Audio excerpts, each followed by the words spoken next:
साखी पिंगला की। उपरोक्त तुक में भक्त रविदास जी ने कथन किया है कि अजामल, पिंगला और हाथी जैसे हरि परमात्मा के पास चले गए। हरि परमात्मा सब भक्तों को शरण देता है। जो उसका नाम जपता है, उसको याद करता है, प्रभु उसी को अपने चरणों में लगाता है, क्योंकि आत्मा और परमात्मा में माया की जुदाई है। माया भेद करके ही वह परमात्मा से बिछुड़ा है। जब माया का अंबार दूर हो जाता है तो ज्ञान आ जाता है और खुद ही आत्मा परमात्मा से घुल मिल जाती है। बाहर क्यों रहते हैं? जुदाई क्यों पैदा होती है? इसका उत्तर है कि उनको ज्ञान प्राप्त नहीं होता। ज्ञान क्यों नहीं होता? क्योंकि उसने गुरु धारण नहीं किया होता। गुरु पर भरोसा ना होने के कारण है। सच्चे सतगुरु के बिना आल जंजाल माया के चमत्कारों में फंसे रहते हैं, विमुख या समक्ष रहते हैं। ऐसे पुरुषों का कभी कल्याण नहीं होता। वह विमुख होते हैं। उनका नेकी की ओर ध्यान नहीं होता। जब नेकी, सत्य, धर्म, कर्म, भक्ति की ओर ध्यान नहीं और वह यदि ईश्वर का भय नहीं रखते, तब कैसे उनका कल्याण हो सकता है? कभी नहीं होता, चाहे कहीं घूमते रहें। जब तक आत्मा पवित्र ना हो तब तक धर्म, कर्म, पूजा पाठ और तीर्थ पर जाना लाभदायक नहीं होता। गुरु की शरण में जाएं। पिंगला भरी जवानी में थी, पर एक पति के बिना वह कभी सुख की सेज नहीं सोई। उसके ग्राहक आते थे, वह भी विभिन्न स्वभाव के होते थे। कोई शराबी, कोई भंगी नशेड़ी, पर उसने तो सबका स्वागत करना था। ऐसी दशा में धर्मप्रिय की नगरी में रहती थी। जब वह बाहर जाती तो गृहस्थ औरतें उसकी तरफ घूर घूर कर देखती। वह सदा उनसे घृणा करती थी। उसके पास अत्यंत धन होने के बावजूद भी समाज और धार्मिक स्थल पर सम्मान न होता। उसको एक अछूत तथा एक कोण गिना जाता, लेकिन मंदकर्मी पुरुष उसको आंखों पर बैठाते। एक समय वह बाहर घूमने निकली।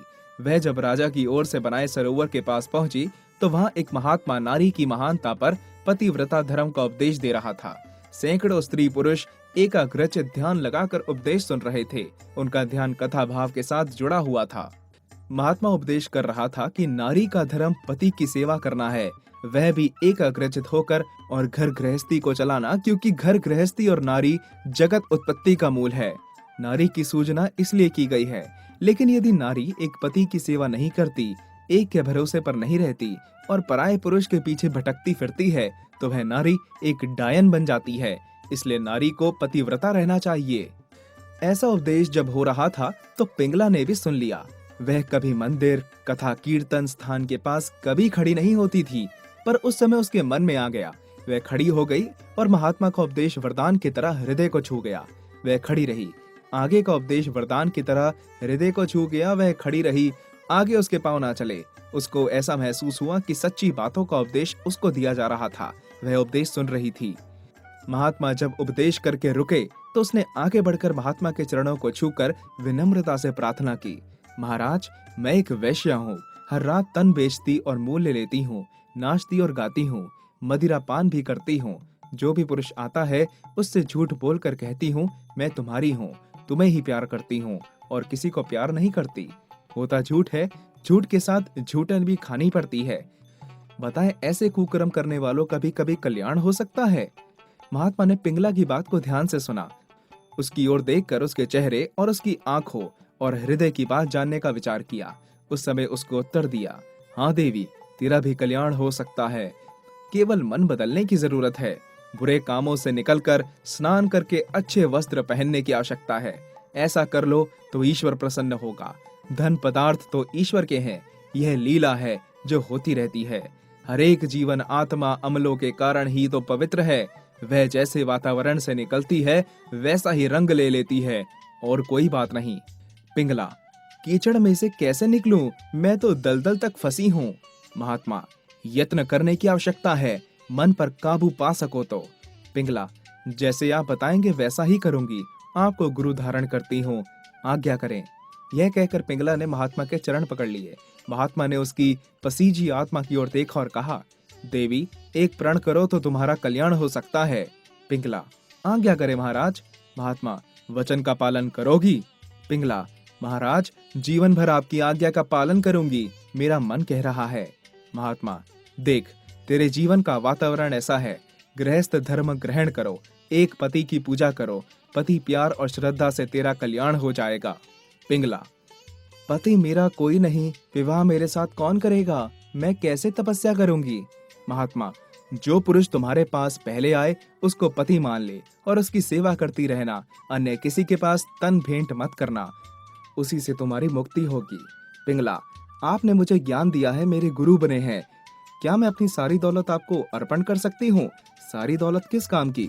महात्मा, जो कुछ तेरे पास है वह अपने पास ही रखो, धन पूंजी रखो, जाओ तुम्हारा कल्याण होगा। इस तरह उपदेश लेकर पिंगला अपने घर आ गई। उसको ऐसा लगा जैसे उसका शरीर और दिल दिमाग हल्का हो गया है। घर आई तो हर वस्तु उसको पराई और नई नई लगी।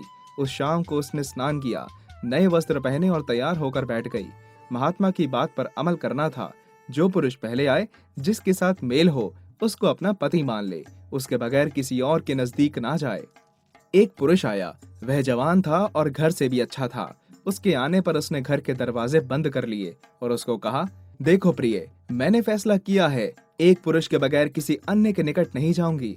आप मेरा साथ देंगे तो मैं आपकी ही रहूंगी और आप मेरे, ऐसा ही करना होगा। यदि ऐसा हो जाए तो और क्या चाहिए, मैं तो आपका प्रेमी हूँ, जान देने को तैयार हूँ, पुरुष ने उत्तर दिया। यह बात सुनकर पिंगला खुश हो गई और उसने अपना तन और मन उस पुरुष के हवाले कर दिया। उसके बाद किसी अन्य पुरुष के पास ना गई।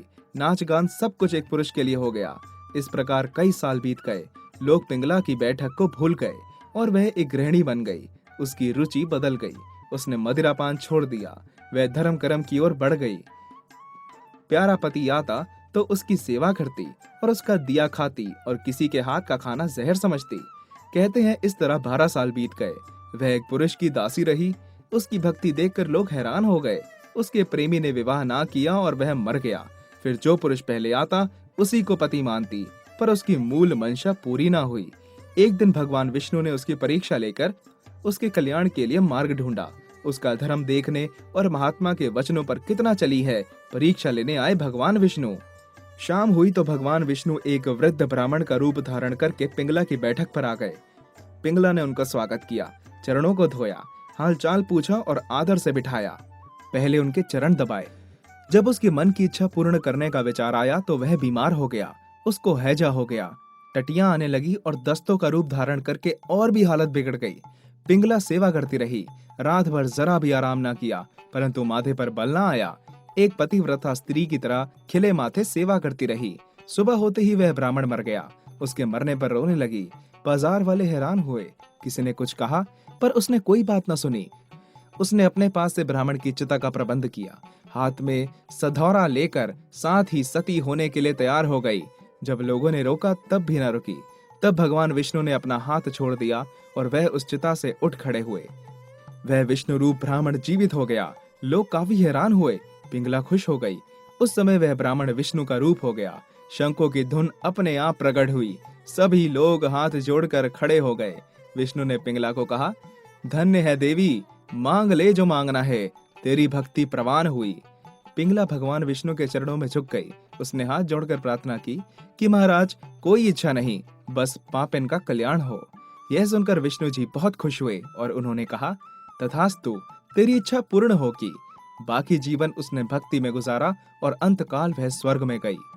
इस कथा का संक्षेप भाव है कि जो भी मंद कर्मी जब किसी नेक पुरुष, गुरु, पीर का उपदेश ग्रहण कर अपना जीवन बदल लेता है, उसका कल्याण होता है, जगत में यश होता है।